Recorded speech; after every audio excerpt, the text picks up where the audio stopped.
Sometimes you hear novelists say, like in interviews or whatever, yeah, I just try to do something totally different each time because that's how I learn and that's how I grow. And that's, every book is different. The writer Han Gang, who won this year's Nobel Prize, tried to express the kind of trauma that people experience when governments are changing and disasters are happening. And I learned a lot from how she writes, and also she validates women's experience and women's way of speaking.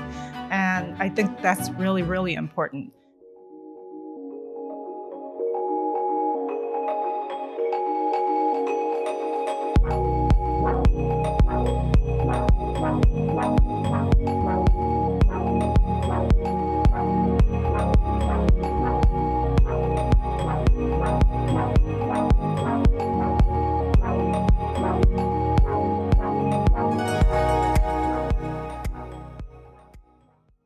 Welcome to Shelf Therapy, the podcast where literature meets inspiration. We are passionate about bringing the magic of books to the young readers, especially in Indonesia. In each episode, we dive into conversations about books and how it can profoundly impact your lives, and in hopes can help you navigate yours. We would really appreciate your support by subscribing to this channel. Don't forget to leave your thoughts in the comments below, and please leave us your feedback so that we can grow together. This season, we are shooting at the comfort of Bumi Kinar's library in Ubud, so I'd like to extend my heartfelt gratitude for them for lending us their beautiful space. I hope that you enjoy the podcast. Today, we have Bora Chung and Juli Min. Bora Chung is a South Korean writer and translator. Her collection of short stories, Cursed Bunny, translated by Anton Her, was shortlisted for the International Booker Prize. The stories draw from various genres, including magical realism, horror, and science fiction. Juli Min is a Korean-American author residing in Shanghai, former editor-in-chief of the literary magazine The Shanghai Literary Review, and a lecturer in writing at the Hong Kong University of Science and Technology. Her novel, Shanghailanders, was released in May 2024 by Spiegel and Grau in the US and by Dialogue Books in the UK. The novel is set to be translated into several languages, including Arabic, German, Japanese, Norwegian, and Spanish. So, since you're both Korean, I would like to greet you. 안녕하세요. Annyeonghaseyo. Terima kasih. Great. But before we talk about books and your work, I just want to get to know you a little bit better. And I'm really curious to how you both grew up and your relationship to literature. I was born in Korea, but I grew up in the States. I had a mother who read to me every night. We had like a particular place in the hallway where she would sit down, and my sister and I would be on either side, and she would read to us book after book after book, and then we would exchange books weekly at the library. So as many books as we could. So that was basically the entirety of my childhood, just reading constantly. I was the kind of kid who was like reading at meals, reading on the bus, reading early morning with a flashlight, late at night. I was always just obsessed with books and stories, and I wanted to finish the story that I started. And yeah, I really credit my mom for instilling that love of literature in me. I would say I'm more of a reader than my sister, so everyone is just different, like some people catch the bug because they're more inclined to do so. But she gave us that beautiful environment, which was great. Because you read so much, did that sort of ignite your desire to write afterwards? Or was that your mom's influence as well? Maybe she bought you a little diary to write on. Yeah, I think reading and writing go hand in hand when you're young, because when you're learning to read, you're also learning to write. And so there's that thrill of practice. I have a 5-year-old daughter, and I can see that in her. She's learning to read, but she's also trying to write sentences. And it's it's really exciting for her to be able to do something new. That's so lovely. Yeah. Yeah. And when I grew up in like the 90s in New Jersey, there was like all those like, you know, like Korean like planners and oh my things. gosh. Like young girls were obsessed with notebooks and planners and Sanrio. So I was always, you know, Stickers. obsessed with, like having a planner and writing my day and things like that. It's so sweet that you're also passing along what your mom sort of gave to you, to your daughter as well. And how about you, Bora? I learned to read at a very early age, and then I started reading on my own. So my mom actually tried to read to me, and then like I was like, no, I'm gonna go read on my own. So I rejected my mom, and my parents were both very avid readers. So, and they were both dentists. My mother had a dental practice, so I grew up there when I was very young. So I read very strange stuff for a young child. We had picture books, age-appropriate stories, and we also had like science magazines for specialists. And a chart of the human body and the human head, like a picture of inside the human mouth. And it was for dentists. It was for my mom and her hygienist, not for me. So they had the words, the names of human anatomy in both Korean and English and Latin. And I wanted to read all of it. And so I had a very strange environment for a young child, and not because my parents didn't love me, but because it was just the way I grew up. So I think that's why I started to like write really weird stories. Staring at the inside of the head.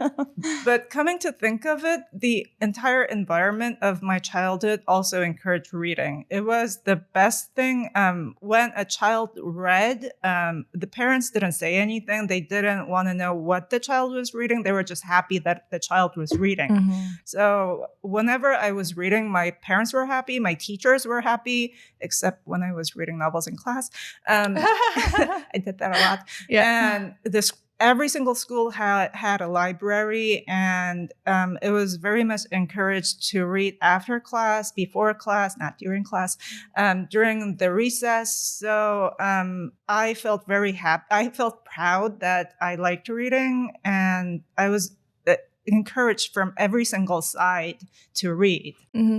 But perhaps I feel like back then, you know, parents worried less about what we were actually reading. And today I feel like as parents, I'm not a parent myself, but I can imagine as a parent, you need to be more cautious about what your children's reading and what they're consuming on social media, and how, I guess, they talk to their friends about things as well sometimes. Because it was the 20th century and we only had books in the library that were books for the library. It was for public consumption and public reading, and they were all vetted, very safe classical material. So it was safer back then in that way. That makes so much sense now that you've mentioned the kinds of books that you're reading, because I know that one of your short story has some kind of health and doctor element to it, and it's probably influenced by reading so many things about the medical world since you're very strongly, yes. Yeah, since your parents are dentists, and that's very interesting. And I also see sort of this practical side of you now, and that makes a lot sense that you've explained your parents are both dentists. What about you? What kind of books were you reading? I was reading all kinds of books. No one was censoring what I was reading. I remember when I was like 8 or 9 or 10, I remember finding like all of the Danielle Steele novels in one section. Okay. You know, like erotica, basically. And, you know, because they're like beautiful. They're like, the letters are cursive on the covers, and they're like full of color, and and there's there's humans on the cover often. And I remember like reading them and not really understanding, but feeling just like, wow, this is exciting or something exciting is happening. Wow. I just didn't understand it at all. But, Yeah. it was fine. It's not like I truly understood what was happening. But I was reading, and maybe it impacted me, maybe not. But do you think it's you would have okay, been yeah. reading different types of books if you actually grew up in Korea? I'm also curious to know how children read in Korea. What's the literary culture there like? So when I was growing up a long time ago, Korea has a very distinct system of what Anton calls author licensing. It started during the Japanese annexation period, I think. Every single major newspaper and major literary magazine has a literary contest. So they start gathering contestants at the end of the year around November, December, and then they pronounce the winner around February and March. And because of that, every single one is called the New Spring Contest. So let's say if Bali Daily has a New Spring Contest, then it's Bali Daily New Spring Contest. If it's Jakarta Herald, then it's Jakarta Herald New Spring Contest. Right. So just the magazine's name or the newspaper's name is in front of it, and every single one is called the New Spring Contest. And if you get picked by the jury at the New Spring Contest, then you are a writer. And the category is poetry, short story, stage play, and criticism. So the winning stories are always short stories, and they publish it as a book. This year's winner of New Spring Contest short stories. So every single middle school student and high school students are forced to read this year's and last year's and the classical ones. Interesting. So they actually get like a healthy dose of contemporary literature. Yes. That's so fascinating. And it's sort of, it reminds me sort of a similar approach they have for the entertainment industry in Korea. So sort of this, not really enforcement, but encouragement to compete, audition, and sort of just create creative content, which is really interesting. I think the auditioning programs come from the American media, but I think the way of thinking that you have to go through this audition or a contest to prove yourself and then be licensed as a real writer or a real singer, I think that way of thinking is heavily influenced by the New Spring Contest. Right. So I read all of the New Spring Contest, like all of it, every single one that I could get my hands on. And it was encouraged and sometimes forced. And some of them are in the textbook. Right. But the textbook is limited. So they only have parts of it. I don't know how they choose the parts, but they have a few pages of it. So I would find that story and read the whole of it. So yeah, that is what kids are officially, I don't know what they're unofficially reading, but that is what they're officially encouraged or sometimes forced I love to read. It says sometimes forced. It's like, how do you decide which ones you want to read and the ones you don't want to read, but you're like forced to read? I think that's fascinating because in the US, I pretty much grew up reading like the literary canon, the Western literary canon, like 20th century or pre-20th century literature for all of my education through college. It's only in graduate school really that I went to a program that I dropped out, but it was only in my graduate program where I started exploring a lot of contemporary literature and like Asian contemporary literature. And so I think it's incredible, actually, that children we read have our contemporary fiction. Of course. We have our classics from the 7th century because Asia is old. And kids usually don't want to read that because it's boring. But contemporary ones, I identified with it because they are about my era, and I could understand the language. It was not written in Chinese characters from the 8th century. So yeah, but some weird kids actually get fascinated by the Chinese characters in the 8th century, and they go to grad school and suffer.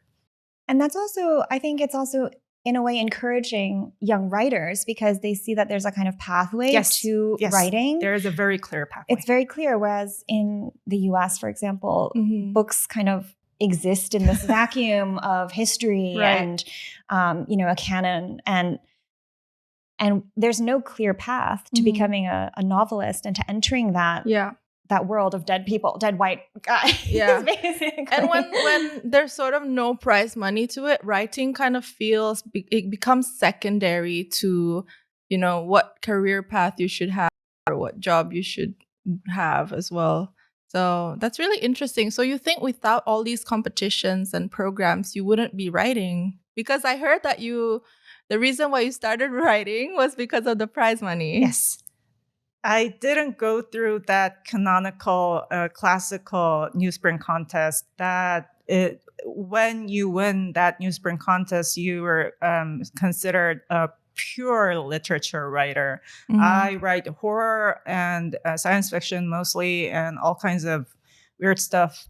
And these days, there are a whole lot of science fiction contests in Korea. So people who want to write science fiction can go through a similar path and actually make a career. If I win this contest, I will win this much money and I can write this many stories. I can last so many months. And then there's another contest that is something like that. And I saw writing as a side hustle. I never... Because I knew the prize money, the amount of prize money, and you cannot live on it. You could not make a living out of writing. So I always thought I would be doing something else as a day job, but making some extra money by writing. And it doesn't cost much. For artists, you have to have talent and you have to have paint, the brush, the instruments. For musicians, they also need talent. Nobody wants to listen to me playing a piano. You don't. So writing, you just need a piece of paper and a pen. That's it. It was the cheapest. How about you, Julie? When did you sort of decide to sit down and decide, okay, this is going to be when I first start my novel or work as a professional writer? Yeah, I was always writing stories and poems when I was younger. And then when I graduated from college, I tried a few different careers. I was a teacher for some time, and then I worked for a big kind of financial company in New York for a few years. So I was working, supporting myself and writing on the side. I think I was maybe in my mid-20s when I decided to take it really seriously. And I quit my job and I had some kind of, I had a few months of severance pay. So I decided that I would finish this book that I was working on and try to find an agent. I actually did find an agent in New York for that project. And it was a huge encouragement. Kind of those are the steps you have to go through in the US. You have to find an agent. The agent has to represent you and then present you to the publishers. So I kind of got to that first step, but then the book never sold. So, I kept working, teaching. I started a literary magazine when I moved to Shanghai, which was another incredible education in understanding what contemporary writers are working on and my own personal taste. As an editor, you really develop that. And then when I was in my late 20s, then I decided that I would just further study the craft of writing. So that's when I decided to do an MFA in fiction. I had the idea for my novel, Shanghailanders. I wanted to write something set in Shanghai. I wanted to write something contemporary. I wanted to write about expat life, but not white expat life. I wanted to write something that resonated with a different crowd as well. So I had this idea. I went to graduate school. I worked on this novel after I graduated. I finished. During those years, I was also I had a couple kids. Yeah. So just kind of juggling all those things. But by that time, I was, 30 and 31, and I was desperate to finish and to publish, and I wanted it so badly. So I just worked really hard to try to finish the book, and I found a new agent who who then represented me to the publishing companies. And then I ended up selling the book. So that's how it happened. So I guess agents and publisher are really important for... They're really the gatekeepers for writers in the West. Right. So you need to find the right agent to kind of represent you. Because we were talking about sort of the business angle to writing and how your publisher, had sort of a business plan for your first book of short stories, and how I even believe the cover of the book plays a big role. Would you like to talk more about sort of the importance of business in writing, or at least for a writer to have some sort of understanding of it, or whether it's just about maybe networking or finding the right agent or publisher? It depends on the country, and inside the country, and depends on the market. So I can't really say about generally Asian market or generally book market. Finding the right publisher, yes, very important. How did you find your publisher? The publisher found me because I was more active as a translator than as a writer. I see. And I started translating in 2000, and I published my first translation in 2003.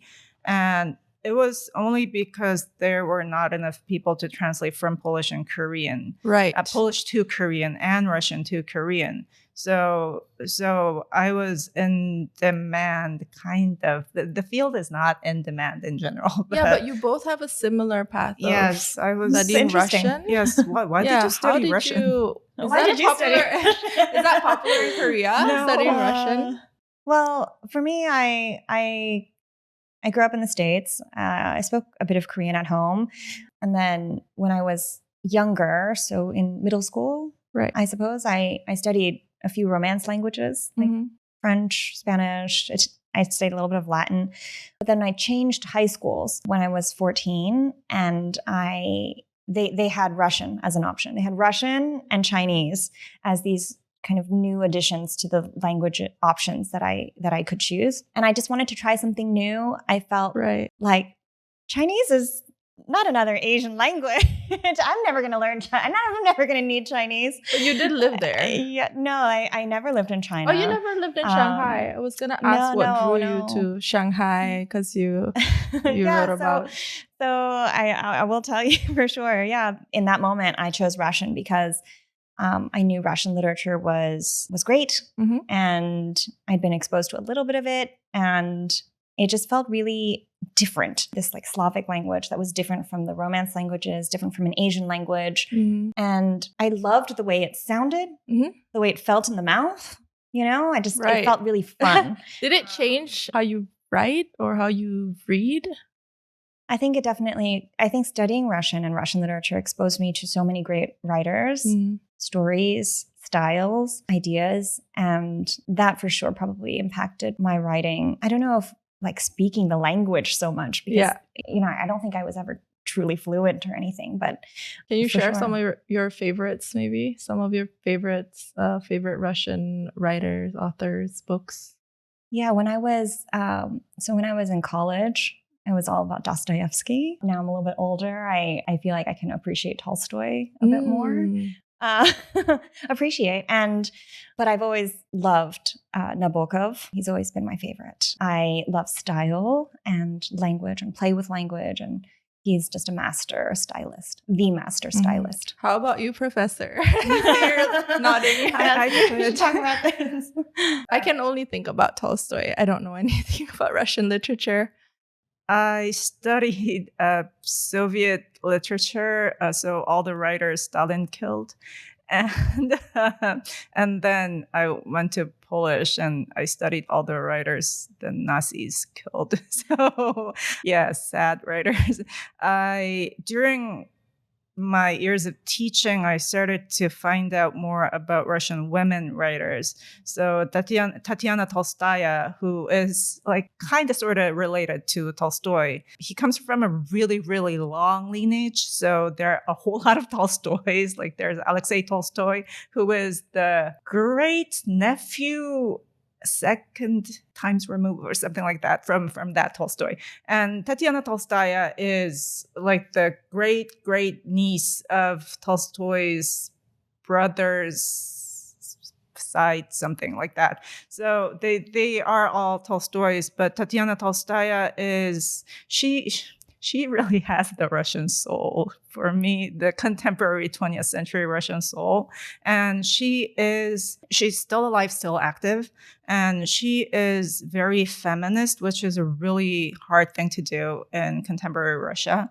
And there is also Lyudmila Petrushevskaya, who was born in 1938 and still really energetic, very active in the literary scene. And she has the sharpest wit, and all the experiences, all the horrible things from the Soviet era that made her the strongest person in all of Russia, I would say, and the sharpest, the strongest writer of all. And she writes about women's realities during the Soviet era and after the Soviet era, and how women live. And that is so lacking in Russian literature, women's experience, women's viewpoint. And I learned a lot from how she writes. And also she validates women's experience and women's way of speaking. And I think that's really, really important, that we are all forced to emulate in one way or another white male writers. Mm-hmm. But she validates women's experience, and she chooses not to speak like Tolstoy or Dostoevsky. She chooses to speak like a woman speaks. And I love that. Yeah, that sounds very inspiring. So did that kind of change the way that you started writing and reading books? Yes, I was writing while I was studying, and I was writing while I was teaching. So I could consciously pick the style that I wanted to emulate and imitate. Mm-hmm. So I experimented a lot. I tried to, in Your Utopia, I tried a lot of Lyudmila Petrushevskaya's style. She is very verbose. She's very chatty and very conversational, and it's really fun, very confusing. So I wanted to try that. I tried Andrei Platonov. He was a poet to begin with, so he has a very mythical style, but he was also a Soviet writer, so that's a really weird mixture, and I love that too. So I tried that in Chris Bunny, and as a translator and former researcher, it was such a gift set that I could consciously pick these styles and pick the ones that I wanted to try out. It really became a soil to grow on for me as a writer. Mm-hmm. So do you see writing more of a tool for yourself to sort of, face these societal problems that are instilled in us and the culture that we're enforced into? Do you think writing is sort of a tool to really show who we really are without showing it to the outside world, if that makes sense? Or do you more see it as sort of a message you want to say to people? If that makes sense, I don't know. I'm thinking, are you writing for yourself as a tool to cope with our world today? Or is it more for like, guys, this is what's happening in the world, and I just want to share with you my message? I don't have a message. I write for myself. Yeah, I feel like my relationship to writing is like some people's relationship to like running. I'm definitely not a runner, but I know some people, they need to run every day. It's like they wake up in the morning, they need to put on their shoes, they need to get out into fresh air, and they need to run. For me, I need to like wake up in the morning.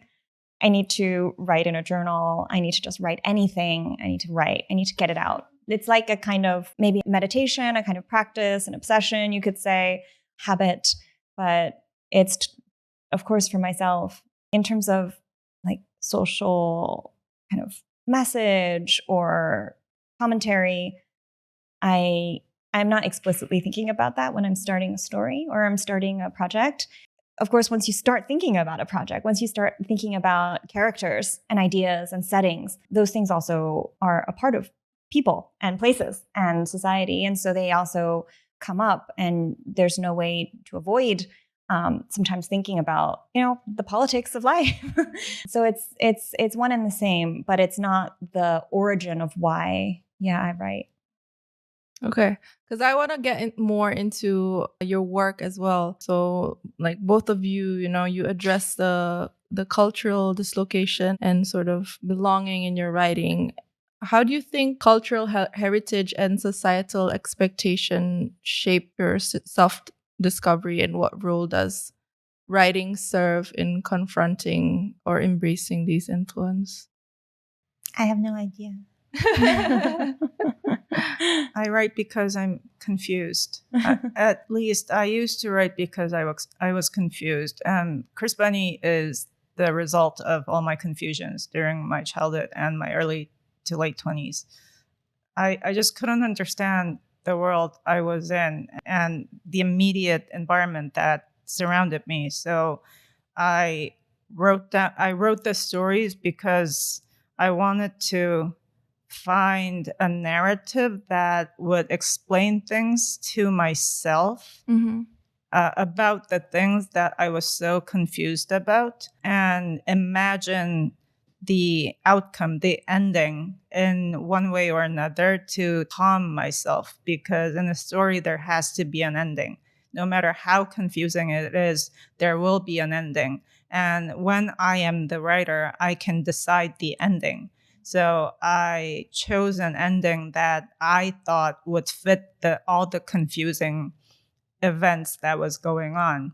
Is that why you also sort of went into the genre of speculative future? Definitely, yes. Sci-fi, because you wanted an imagery of what it's going to be like, answers? I suppose. I never expected that I would have any answers. I was that confused. I was not expecting an answer. I gave up. You just wanted to let it out. I just wanted to explain to myself why things are the way they are and why the world is so confusing. And none of it felt real. So it was very natural for me to choose a non-realistic genre.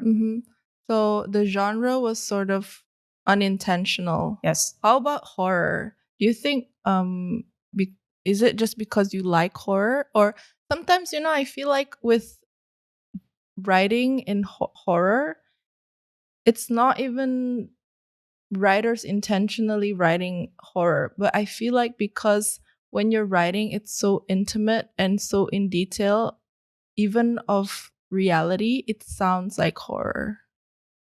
I think that is a very good explanation, and I heard mostly from South American and Latin writers, women writers, that they didn't intend to write horror; it just became horror. Or Claudia Pinheiro, the Booker Prize finalist in 2022, and who came to Seoul this year. So I just met her in September, and she said the same thing. She writes crime stories, and I asked her why she likes crime stories, and she said, "I just start writing and it becomes a crime story." So I think it has to do with women's reality too, because people don't really explain things to a woman or a girl, especially. People don't explain things logically to a young woman or a little child woman. And they don't, because they don't expect logical thinking from a woman, I guess. And I read somewhere that women are given pieces of information, and that is why they gossip, because they are blocked from the path of official information. People don't explain things. People don't give important official information to women because they are not valued as audience or members of the society. So women have to gain information from an unofficial source, and that is how gossip developed. Right. That explained a lot to me. And when you don't have any information and things are just happening to you, then more often than not, it becomes horror. It's not even about the information sometimes. It's also about the right to handle your own body or to make choices about your own body that in many places. Because I feel like, as women too, if we really zoom into the details of our daily lives, our feelings, our emotions, it becomes like a horror movie or a horror novel. Yeah, I want to talk about also your book and your work, Julie, with the idea of time. I find so interesting. I like how your novel was not in chronological order. It goes from the future sort of to the present moment or the past. And I just want to know what kind of inspired you. Yeah, I basically wanted to write the story of a family and a marriage. When you first meet them, they're kind of dissipating. They're all going their separate ways. They are maybe falling out of love with each other. The mother, the father, the three daughters. And for me, the question that was interesting was, how does that happen? And I think that yes, you can write that story chronologically, but it's also possible to write it backwards. When I tried, my novel is sort of in pieces. So you see glimpses of each chapter. You see glimpses of what happens to the family in each chapter over 25 years. And I thought about how I tried it many ways. If you write the story or if you arrange the novel chronologically, it's actually very depressing because it starts in time. It starts on the wedding day and it ends, after the birth of children, after many phases of a relationship, of a decades-long relationship, almost 30 years of a relationship, and it ends with essentially like the two people thinking about leaving each other. But actually, what I felt was also realistic and true to life and marriage and long relationships was a kind of backwards format where, yes, this thing is happening, but there is, at the end of the novel, the physical book, there's this seed of love. Wow. There's this seed of fantasy, of the wedding. A wedding is this production. It's this production of communicating and expressing and vowing love in front of an audience. It's a performance. It's a cultural performance that's been, a tradition for a long time. And even though it is a performance, even though it is a fantasy, because what do you know when you're 25 and you're getting married? What do you really know? Despite all of those things, there is love and there is truth to that young love. And sometimes that love is in the beginning, but it's also in the end. It's kind of a through line throughout any relationship, especially one that lasts for decades and that goes through ups and downs. And you may think about leaving each other. You may think about killing each other. Yeah. But then there's always that love that founded everything, that started everything, that was the cause for babies and the cause for moving to different countries and was the cause for, building a house and buying a car. Just like it's the cause of so much when it comes to a family. And so I think there's also a truth in leaving it at the end. Yeah. And I hope then also providing a kind of kernel of hope for the family that I was writing. Right. It makes so much sense because it's the only way that we see our own stories. We see it from the future or from now backwards. There's no other way for us as humans to see our story. That makes so much sense. And in a way, it sort of also validates our feelings and emotions in every phase or step of life. What a fantastic book, you guys. Yeah, I just couldn't stop reading it, and it was partly because of the format, because it goes anti-chronologically. So I want to, very ironically, I want to know what's happening next, but it's not happening next. I'm going from the next to the previous, and I want to know what happened before, not what's happening next. And it's really absorbing. It's really gripping. I want to try Thank that you. at some point. I Yeah. will not Please. plagiarize you, but I will try it. Yeah. It's really fun. I don't think I can do it again, so please. It's like set in the future, but it's so grounded in the present, and it's so relevant because it's all about human connection, emotions, feelings. And I love how you describe the lady as someone who's always low on battery. That's stuck in my head. It's like the But it's also, I think, and speaking about speculative works, I think for me also, I was interested in questioning the idea of certainty, like when you see the past and you see what people, what a character might have predicted for their future or predicted about love and life and marriage and then what happens and the things that come true and all the things that don't come true. I think that really I just wanted to question, certainty, any character's certainty, any reader's certainty throughout the entire novel, basically. And I guess we all find out that nothing is certain. Yeah, the book Shanghailanders is about control, like what you can control and cannot control. Like the speed of car you can control, but the events that happen on the road that you cannot control. The speed of train that probably the machinist that wants to control, but what happens on the tracks that you cannot control. And when it comes to kids, like, you have no control. And you wanted to ask Julie about the speed too. Were you thinking about like the theme of speed when you were writing? Because there's so many not direct mentions, but there's so many allusions and references to and speed and time. Topics to speed and time. I guess time is a kind of speed, but also mechanical and physical speed as well. Yes, definitely. I was, and especially in this one story about the driver kind of doing these like drag races through Shanghai, I was thinking about speed because I wanted to capture the incredible pace at which Shanghai changes.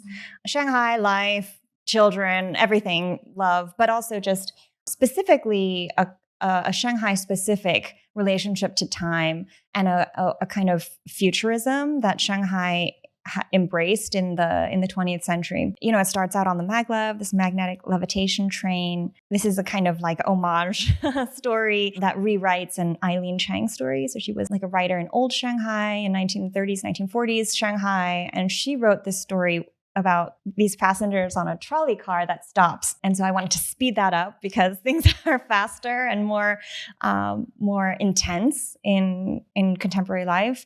But the kind of desire for the same human desires for interaction, for attention, for love, for other people's time, that still exists and that's still the same. It's just things move faster and, one glance is all you get, kind of, as opposed to kind of imagined romance that you might have with a fellow passenger on a trolley car. Yeah, I'm thinking about that. I think that speed and the speed at which the country or the city changes, I think that is more pronounced in Asian countries, especially after the 20th century. Like, we're all so obsessed with being modern and being high tech and competing with the West and being better than other countries. Yeah, I think that obsession is stronger in Asian countries than in Western countries. Western countries are kind of slowly dying down. And in countries like Korea and China, like the people experienced whiplash in the 20th century, just this government, that government, and this kind of thing happening and that thing and this disaster and that disaster. And so it was a really dramatic time of change. I would definitely also agree that Asia is just more dynamic right now. There's a lot of changes happening and a lot of sort of desire from within to develop, to progress at a speed of light, if you want to say it that way. But then I also believe that the progress of a nation also depends on education, literature, and I feel like it's growing a lot in Korea. You recently just had a Nobel Prize winner.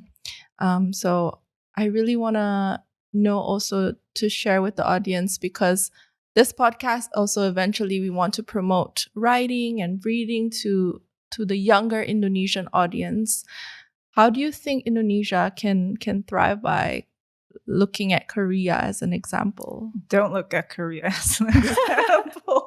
But we are. The whole world is looking at Korea. It's the spotlight is in Korea in terms of the entertainment industry, or how cities are today too. You can glare at Korea with contempt, but please don't look at Korea for any kind of inspiration. Because as Julie said, we are all exhausted in this too speedy, too quickly changing society.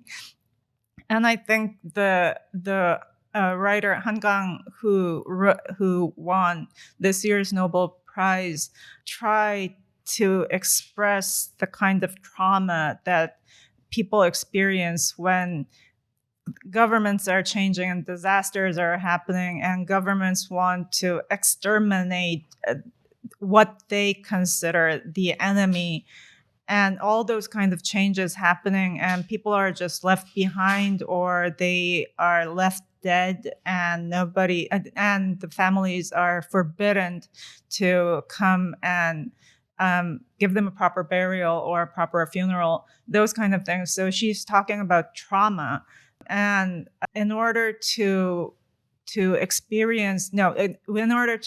understand that kind of history and trauma, you have to slow down and think about the past and think about all the people who were lost. And that is the opposite of running at the speed of light and going towards high tech and money and development and progress. It's the opposite of all that. And I think that's very significant that she's talking about trauma, and especially women's trauma and historical trauma. That's so interesting. I think that's true.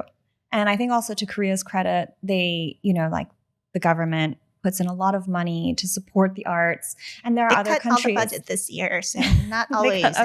They blacklisted Han Gang in 2014, so not always. Yeah, not but always. I'm sure they have a higher budget than Indonesia, for example, in terms of and I literature. think you see that in other countries too. Like, there's been recent press about Ireland and how much money they put in to support artists and give artists salaries and create kind of tax incentives to create art and to take risks. It's like a double-edged sword, like you rush forward to make money, and that money you try to promote the arts, and that sometimes the art that's produced is like a critique of government too, and the speed and the trauma, but that's a result of that. But yeah, I think that there is a large amount of support, or there has been. But do Koreans now see reading and writing as something cool?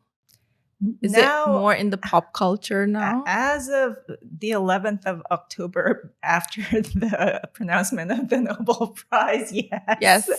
Koreans went from paper book reading to electronic reading. So in public transportation, you can see a lot of people holding up their phones who are reading novels on their phones. So it was just the paper book that was disappearing. People were reading something.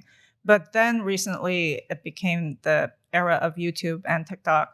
So more and more people were going into like visual video format than reading. But now I think Han Gang will, at least for a short while, reintroduce the pleasure of reading and make it look cool too. Cool. I hope. Cool. Okay, I just have 2 more questions for you guys. Could you please share some recommendations for all of us in terms of books? And also maybe share a little bit about maybe your next project, if you can tell us a little bit. I recommend Shanghailanders. Oh yeah, I recommend Shanghailanders, definitely. And also your book. It's translated into Bora's Indonesian, Curse Bunny, and your Utopia is going to be published in Indonesian next year. And Midnight Timetable was the rights for Midnight Timetable into Indonesian was purchased by the same company. Mm-hmm. I don't know about their schedule. It will ultimately depend on the translator. Okay. So support translators. Support translators and authors. We recommend your books. Thank you. I recently did a kind of binge on 2 authors who are different yet similar in one kind of essential way for me. One of the authors is Elena Ferrante. I reread some of her books that I'd read before and then read almost all of her other work. And then another writer that I read all of their work is Sally Rooney. And yeah, so they're 2 completely different writers, but one thing that was almost kind of therapeutic for me as a writer going from their first to their second book was to see just how much their books kind of live in the same universes, physically Dublin, Neapolitan novels, you've got this intense focus on a place, a kind of person, a kind of identity, a kind of existence, different kinds of relationships, marriage, love and lust. And even throughout their novels, they even recycle names of characters, So you have like Lila, who's a different Lila in this book and that book. And then you have like Marianne in Rooney's novels who are different characters in certain books. And I found that, for me, I'm thinking about what I'm working on next, and I am working on a new novel. But just sometimes you hear novelists say, like in interviews or whatever, yeah, I just try to do something totally different each time because that's how I learn and that's how I grow, and that's every book is different, and I think that's valid, and I think that's a way of writing and a way of growing, and I also do that and try that. But I think it's also valid to like go deep and to like commit to a place and a people and a kind of relationship and a kind of power dynamic, and to like investigate that really, really thoroughly over the course of one's career. And so to see those 2 writers who are essentially doing that was so kind of therapeutic for me, kind of freeing, on some level, and just validating. Yeah. I mean, people are doing all sorts of different things. Projects so you can also, careers. It gives you sort of the freedom to maybe even have the confidence to just explore what it is, how it is you want to tell your stories. And sometimes you're telling the same story, just in different, in different formats. Yeah. That is all we do. I think that's a wrap. Thank you so much for being in our first Shelf podcast. Oh, thank you. I